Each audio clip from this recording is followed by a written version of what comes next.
Buenas tardes, estimados hermanos. Dios les bendiga. Sean bienvenidos a este tiempo de poder compartir la palabra del Señor. Para mí es un gusto poder estar en medio de ustedes, en sus hogares, a través de este medio digital, a través de la internet, a través del celular o de una computadora. Vamos a compartir el día de hoy el mensaje de la palabra del Señor, como venimos haciéndolo estas semanas, compartiendo y viendo un poco acerca de esta hermosa epístola que el apóstol Pablo le escribe a la iglesia en Éfeso, a los efesios. ¿Cuántas cosas podemos aprender de cómo Pablo le escribe a esta iglesia en Éfeso? La semana pasada estábamos hablando el tema ¿y qué espíritu tienes? ¿Y qué espíritu tienes tú? ¿Y tú qué espíritu tienes? Basado en quién estamos creyendo. Si estamos creyendo en el Espíritu Santo de Dios, el Espíritu de Dios que nos señala las escrituras, que nos hacen referencia a la unidad para trabajar, para servir, para superar los impases que nos trae muchas veces la convivencia cristiana.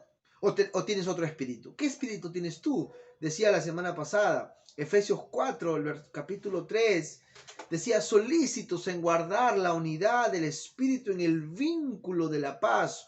Un cuerpo, un espíritu, como fuisteis también llamados. Y el día de hoy quiero compartirles versículos más adelante con el tema titulado, ¿qué tienes tú? De eso quiero hablarles el día de hoy. Otra pregunta más que quiero hacer y creo que voy a responder a través del mensaje que voy a compartir. ¿Qué tienes tú? Efesios capítulo 4, versículo 8 al versículo 16 nos dice, por lo cual, dice, subiendo a lo alto, llevó cautiva la cautividad y dio dones a los hombres. Y eso que subió, que es, sino que también había descendido primero a las partes más bajas de la tierra. El que descendió es el mismo que también subió por encima de todos los cielos para llenarlo todo. Y él mismo constituyó a unos apóstoles, a otros profetas, a otros evangelistas, a otros pastores y maestros, a fin de perfeccionar a los santos para la obra del ministerio, para la edificación del cuerpo de Cristo, hasta que todos lleguemos a la unidad de la fe y del conocimiento del Hijo de Dios, a un varón perfecto, a la medida de la estatura de la plenitud de Cristo, para que ya no seamos niños fluctuantes llevados por cualquier viento de doctrina, por estratagema de hombres que para engañar emplean con astucia las artimañas del error. El día de hoy quiero hablarles de esta pregunta. ¿Qué tienes tú? Esta pregunta a veces parece como que desafío, como que de pelea. Parece una pregunta para saber, para ver, ¿qué tienes tú? ¿Qué tienes? ¿Qué te pasa? ¿Qué tienes tú? ¿Qué tienes tú? Suena así el título. Puede de repente ser interpretado de esa manera. O también puede parecer a la pregunta para saber cómo estás. ¿Qué tienes tú? ¿Te pasa algo? ¿Estás bien? ¿Estás enfermo? ¿Estás triste? ¿Estás alegre? ¿Qué tienes tú? Pero más esta pregunta lo quiero plantear en esta tarde, tendrá una respuesta para saber cómo estás. Una pregunta para saber qué dones tienes, qué capacidades tienes de parte de Dios, qué estás haciendo con el don que Dios te ha dado, con lo que Él te ha regalado. Entonces, decía el apóstol Pablo a los Efesios, versículo 8, por lo cual dice, subiendo a lo alto, llevó cautiva la cautividad y dio dones a los hombres. ¿Y eso que subió? ¿Qué es? Sino que también había descendido primero a las partes más bajas de la tierra. El que descendió es el mismo que también subió por encima de todos los cielos para llenarlo todo. Esta frase, por lo cual dice subiendo a lo alto, llevó cautiva la cautividad y dio dones a los hombres. Este es un salmo, es el Salmo 68, el versículo 17. Este salmo hace referencia cuando un rey sube a lo más alto, está en la cima de su reinado y luego baja haciendo señal que ha vencido en una batalla, que ha vencido en una guerra. Pero esto hace referencia cuando a un rey le dan los dones. Los dones eran los regalos o el botín de la batalla, el botín de la guerra. Pero Pablo toma este salmo para hacer entender que el que dio los dones, que la persona que ha capacitado a los líderes, a sus seguidores en la iglesia, es Jesús. Este pasaje, o el apóstol Pablo nos hace referencia que Jesús, en vez de recibir dones, Él nos da dones, Él nos da capacidades. Los dones son capacidades, son llamados de parte de Dios para servirle. Vuelvo a la pregunta, ¿qué tienes tú?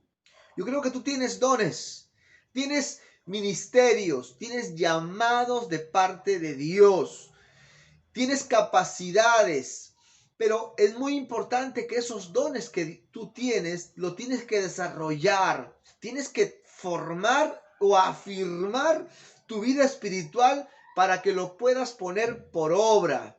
Tienes que tener una vida espiritual para que esas capacidades o esos dones que Dios te ha dado los puedas llevar a cabo. Vuelvo a la pregunta, ¿qué tienes tú? ¿Tú tienes la respuesta?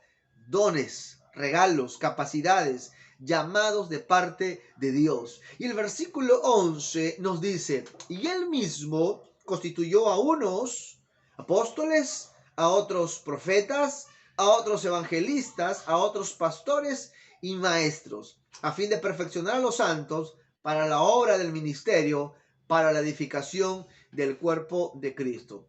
Curioso, estaba leyendo un comentario, un comentarista, y él dice que los profetas eran los primeros que morían en la antigüedad, eran los primeros que daban su vida, los profetas del Antiguo Testamento, y los apóstoles del Nuevo Testamento, casi la mayoría de teólogos serios, llegan a la conclusión que los apóstoles fueron los que vieron a Jesús y fueron los que fueron enseñados por Jesús. Por eso que Pablo reclamaba su apostolado, porque él vio a Jesús, porque se le presentó a Jesús y fue enseñado por Jesús también. Así como los demás apóstoles, aparte de los 12 que Jesús también, que fueron enseñados por el mismo Jesús, pero quedaron han quedado como oficios simplemente, pero en la actualidad los dones que podemos ver en vigencia son estos tres últimos, el de pastor, el de evangelista, el de pastor y el de maestro. Los evangelistas son ambulantes, decía un comentarista. Son ambulantes porque un evangelista no está tranquilo en un lugar. Un evangelista está de un lugar a otro lugar, está saliendo, está viajando, está predicando. No puede estar sentado un evangelista, está sentado solamente para ser capacitado, para orar, ayunar, pero su papel del evangelista es estar en la calle. Un evangelista no puede estar encerrado, porque esa llama, ese fuego del evangelismo los lleva a predicar a diferentes lugares. Muy diferente el trabajo del pastor y del maestro, que según los teólogos llegan a la conclusión que se trata de la misma persona. Un pastor es maestro y un maestro es pastor, por consecuencia. Ahora, yo haciendo un análisis en mi persona, yo creo que a mí Dios, al final de cuentas, me dio ese don de pastor o el don de ser maestro. Porque si no me lo hubiera dado, si no lo hubiera recibido, no sería pastor, no podría. Por mucho que hubiera estudiado, por mucho que hubiera, no sé, ido a universidades para ser maestro, no podría ser un maestro de la palabra del Señor o un pastor. No podría estar frente a ustedes, frente a la iglesia de Dios. ¿Por qué? Porque esos dones que Dios me dio, ¿cuándo me los dio? Sería la pregunta. Dios me dio esos dones el día que le recibí. Ese 20 de septiembre del año 1998, en ese instante, a las 5 de la tarde, Dios me dio los dones para ser maestro y para ser un pastor. Obviamente al comienzo no lo sabía, obviamente al comienzo me rehusaba, no quería, porque sabía que esto no era una vida tan cómoda, ser pastor o ser maestro. Servirle a Dios no es una vida tan cómoda muchas veces. Pero Dios es quien nos da los dones. Dios es el Señor Jesús es quien nos da esa capacidad para servir a su iglesia, para servir en la comunidad. Jesús se hace llamar el príncipe de los pastores. En 1 de Pedro 5:4, Jesús encargó a Pedro que cuide a sus ovejas, que cuide a sus corderos. Pablo le dice a los ancianos de Éfeso en Hechos 20 que guarden el rebaño que Dios les había puesto a su cuidado. Y Pedro exhorta a los ancianos a que cuiden del rebaño de Dios. Es muy curioso la figura del pastor en el Nuevo Testamento, porque esta figura es una metáfora, obviamente, pero es una figura muy interesante porque un pastor es el que cuida el rebaño y guía a las ovejas a los lugares seguros. Era el que buscaba las ovejas descarriadas también. El pastor del rebaño de Dios es el hombre o la mujer que lleva el pueblo de Dios en el corazón, que los alimenta con la verdad, que busca cuando se extravían y los defiende de todo el que pueda dañar sus almas. Yo me sorprendo cuando a veces llamo a alguien o cuando a veces pregunto por alguien y le digo, ¿qué es de tu vida? ¿Dónde estás? No, que estuve el otro día por allá. ¿Y qué haces por allá tú? ¿Qué haces en ese lugar que no es tu casa? ¿Qué haces en esa iglesia? ¿Qué haces en otro rebaño que no es tu rebaño? Y a veces me sale esto y le cuento a mi esposa y me dice, Félix, pero no debes tratar así. Le digo, no sé, sentí que tengo que llamar la atención, que esta oveja tiene que estar en casa, porque esta es su casa, porque este es su redil.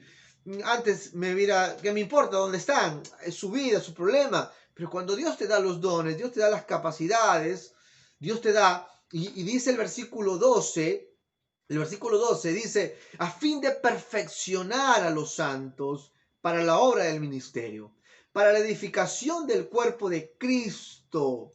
En otra versión dice, ellos tienen la responsabilidad de preparar al pueblo de Dios para que lleve a cabo la obra de Dios y edifique a la iglesia, es decir, el cuerpo de Cristo, dice la Nueva Traducción Viviente.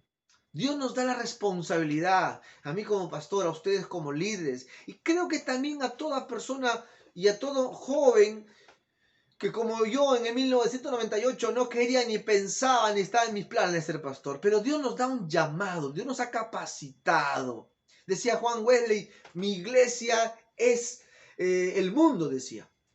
Mi iglesia son mis vecinos, mi iglesia son mi familia que no tiene a Cristo. Todos los que no se congregan en un lugar son mi iglesia, decía Juan Wesley, este hombre de Dios de hace más de 200 años. Entonces no se necesita necesariamente tener un cargo o una credencial de pastor. Cuando entendemos que Dios nos ha llamado para servirle, para cuidar, para traer a otros a Cristo, ya Dios nos está capacitando con los dones. Dios nos da una responsabilidad. Bueno, particularmente me ha dado la responsabilidad de pastorear, de guiar a su iglesia y específicamente en Villa María. Y todos los que se puedan reunir ahí o todos los que se puedan conectar por internet. Ahora, ¿para qué nos ponen los pastores? Decía, para la edificación del cuerpo de Cristo. Y es interesante esta palabra edificar. Esta palabra edificar significa fortalecer, significa ayudar, en este caso, al cuerpo de Cristo. Significa seguir construyendo en la base, en el fundamento que se llama Cristo. Construir sobre la base de la roca, que es la piedra del ángulo, que es la columna pedestral de toda construcción, que se llama Jesucristo. Nosotros no ponemos el fundamento, yo no pongo mi evangelio ni mi reino, estamos edificando o sobreconstruyendo, ayudando, fortaleciendo al edificio que tiene su base en la doctrina, en el amor de Cristo. ¿Hasta cuándo vamos a tener que hacer este trabajo? Es nuestra responsabilidad, líderes, hermanos, miembros. Dice el versículo 13, hasta que todos lleguemos a la unidad de la fe y del conocimiento del Hijo de Dios, a un varón perfecto, a la medida de la estatura de la plenitud de Cristo. Miren qué interesante lo que dice el apóstol. Dice, hasta que todos lleguemos. La voluntad de Dios es que todos lleguemos. La voluntad de Dios es que todos los que se congregan, todos los que reciben a Jesús, todos los que participan, todos, lleguemos a la unidad de la fe, del conocimiento del Hijo de Dios, a la medida de la estatura, de la plenitud de Cristo. ¿Para qué Dios nos pone en un rebaño? ¿Para qué Dios nos pone? Para que cuidemos a todas sus ovejas. Y diría yo también para que las ovejas se dejen cuidar por su pastor. Juan 10 dice, las ovejas oyen su voz y las ovejas reconocen la voz de su pastor. ¿Sí? ¿Para qué? ¿Para qué tenemos que edificar? ¿Para qué tenemos que enseñar? ¿Para qué tenemos que exhortar a veces? Dice el versículo 14, para que ya no seamos niños fluctuantes, llevados por doquiera de todo viento de doctrina, por estratagema de hombres que para engañar emplean con astucia las artimañas del error. Metafóricamente, esos lobos rapaces. Para eso Dios nos pone, ¿sí? Para eso Dios nos pone a servir, nos prepara también. Para que las ovejas ya no se dejen engañar y sean cada vez más inteligentes o más astutas. No te puedes quedar, estimado hermano y hermana. No te debes quedar atrás. Tienes que cumplir con el propósito de Dios. ¿Qué tienes tú? Yo creo que tú tienes dones también. Así como Dios me dio dones a mí, Dios también te ha dado dones a ti. Y el propósito de Dios es que cumpla su palabra. El propósito de Dios es que llegues a la unidad de la fe, al conocimiento del Hijo de Dios, a que estudiemos la palabra, a que nos sometamos a estudios para entender bien la palabra, a un varón perfecto, a la madurez de Cristo, para no ser llevado por cualquier viento de doctrina, porque muchos hombres lamentablemente emplean con astucia las artimañas del error. La pregunta es, ¿qué tienes tú? Yo creo que tú tienes una buena actitud para crecer. Versículo 15 dice, sino que siguiendo la verdad en amor, crezcamos en todo aquel que es la cabeza, esto es Cristo, de quien todo el cuerpo, bien concertado y unido entre sí por todas las coyunturas que se ayudan mutuamente, según la actividad propia de cada miembro, recibe su crecimiento para ir edificándose en amor. ¿Qué tienes tú?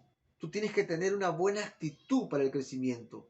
Dios nos ha dado dones, líderes, repito esto, para ayudar al crecimiento espiritual, viendo a Jesús como cabeza, como modelo a seguir. Todo el cuerpo bien concertado, bien unido, como hablábamos la semana pasada. ¿Qué espíritu tenemos? Tenemos que tener un espíritu de unidad. Tenemos que tener un espíritu de trabajo, solícitos en guardar la unidad del espíritu, en el vínculo del amor. Y el texto nuevamente nos dice aquí, versículo 16 nos dice allí, creciendo, dice, perdón, el versículo 15, de quien todo el cuerpo, bien concertado y unido entre sí, recibe su crecimiento para ir edificándose en amor. Vamos creciendo en el amor que Dios pone. Si servimos a Dios, lo hacemos por el amor de Dios. Lo hacemos por ese amor de Dios. Y en esta tarde yo quiero de repente hacer entender un poco el llamado que he recibido de parte de Dios hace casi 10 años ya. Dios me llamó a liderar su iglesia, Dios me llamó a pastorear y quiero hacerlo a pesar de las circunstancias en que vivimos. Y quiero seguir haciéndolo. Gracias a Dios esa llama no se apaga. Es algo admirable, es algo sorprendente. Como Dios, a pesar de tantas circunstancias, esa llama por servirle, por responder al llamado donde estamos, seguimos ahí. Y quiero llamar a la iglesia de una manera particular a buscar más de Dios. Quiero llamar a la iglesia a tener más tiempo de oración. Particularmente también quiero llamar a los jóvenes a prepararse espiritualmente. Llamo a las ovejas del Señor a entrar al redil un poco más temprano, a descansar un poco más temprano y madrugar para clamar, para bramar la presencia de Dios. Así que como pastor suyo, de usted, valga la redundancia, le animo y le motivo y le desafío y lo llamo a buscar más de Dios. El día de mañana vamos a comenzar un programa muy bueno, un programa de búsqueda de Dios, un programa donde podamos orar más. El día de mañana, lunes 12, quiero llamarlos a buscar desde las 5 de la mañana. Desde 5 a 6 de la mañana podamos estar un tiempo y quisiera saber qué ovejas están orando. Quiero tener conocimiento de quiénes ovejas están clamando para buscar más de Dios, porque la oración es lo que nos acerca a Dios. La oración es la que nos une a Dios. La oración nos ayuda a tener más fe. La oración nos ayuda a no estar ociosos espirituales, a creerle a Dios de qué cosas podemos esperar en Dios. Podemos superar muchas cosas que se nos presentan en este tiempo de crisis que estamos pasando como iglesia. Así que como pastor, como su pastor que Dios me ha puesto, Estoy llamando a una búsqueda de madrugada, de 5 de la mañana. Ovejas, descansen más temprano. Entren al redil. El día de hoy estuvimos en un tiempo de ayuno muy hermoso. Nos estuvo ministrando nuestra hermana Digna, un tiempo muy especial, como cada vez que hacemos este tipo de actividades espirituales. Y el Señor nos hace entender que necesitamos a veces dejar ciertas cosas, ciertas responsabilidades o ciertos pasatiempos para entrar en una búsqueda. Jóvenes, quieres tener una vida fortalecida, una vida firme, una vida victoriosa, tienes que meterte a la oración. Llamo a la iglesia, llamo a los jóvenes, a los niños, a los padres, como lo hizo Joel, sonando la trompeta espiritual, a clamar más de Dios. No estoy queriendo asustarles y decirle, póngase a orar porque ya Cristo suena, mañana suena la trompeta y el que no está a las 5 de la mañana se queda en la gran tribulación. No le estoy diciendo eso, no les quiero asustar. Porque no quiero que la oración sea como una carga pesada. Obviamente es una carga cuando tenemos que orar por los demás. Si no, quizás no me supe expresar. Que no sea una especie de pesadez, una especie de aburrimiento, una especie de, ay, tengo que orar. No, estamos yendo al encuentro de nuestro amado. Estamos yendo al encuentro del que ama nuestra alma, como decía los sulamitas, que buscó a su amado, que madrugó para ver ese amado que amaba a su alma. Y que los demás le preguntaban, ¿y por qué tanto lo buscas? Es que mi amado, decía la sulamita, es maravilloso, es simpático. No hay quien ame como me ama mi amado, decía la sulamita. En ese sentir quiero motivar a la iglesia a buscar más de Dios. Mañana 5 de la mañana, de rodillas. Voy a dar los propósitos en esa hora, los que se unan al Zoom. Nos vamos a unir a través del Zoom a esa hora. Luego estaré dando el enlace para unirnos. Estaremos orando y estaremos llenándonos de fe. Y vuelvo a la pregunta, ¿qué tienes tú? Tú tienes mucho para dar. Tienes mucho para dar para Dios. Somos una iglesia que ha aprendido a dar.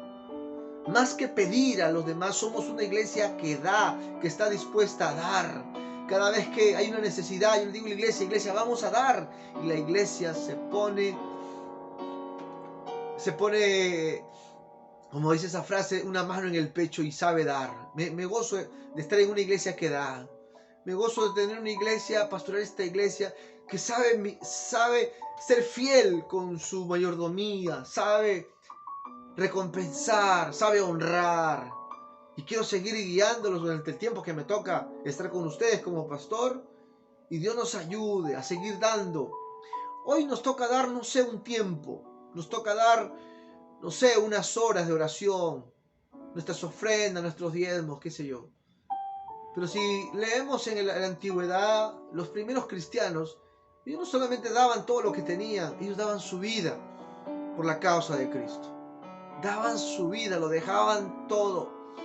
Hoy apenas le estoy pidiendo que podamos dar nuestro tiempo para Dios, para orar más, para compartir los propósitos que tenemos para orar, para cumplir el llamado de Dios, para dejar de tener una vida tan terrenal, como dice el apóstol Pablo a los Colosenses, para que pongamos nuestra mirada en las cosas de arriba, en las cosas donde está Cristo sentado. Que Dios les bendiga mucho, hermanos. Que Dios nos ayude. Que Dios les despierte. Espíritu Santo, yo te pido en esta hora, despierta a tu iglesia. Así como sonaba la trompeta en medio del pueblo cuando estaba en el desierto, sonaba la trompeta y era un sonido que tenían que levantarse para moverse del lugar. Espíritu Santo, de esa manera yo te pido que suenes tu trompeta espiritual y a las 4:30 comiences a levantar a los jóvenes, a los adolescentes, a los padres. Comiences a levantar y a buscar, Señor, y podamos unirnos en oración.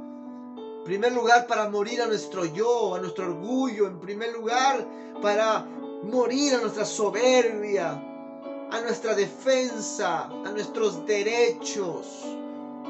Y poder dejar que Cristo se forme en nuestras vidas. para ser fuertes y las pruebas no nos tumben y nos venzan, sino podamos encontrar propósito y podamos perfeccionarnos. Te pido por tu iglesia en Villa María, Señor, te pido que tengas misericordia de ella.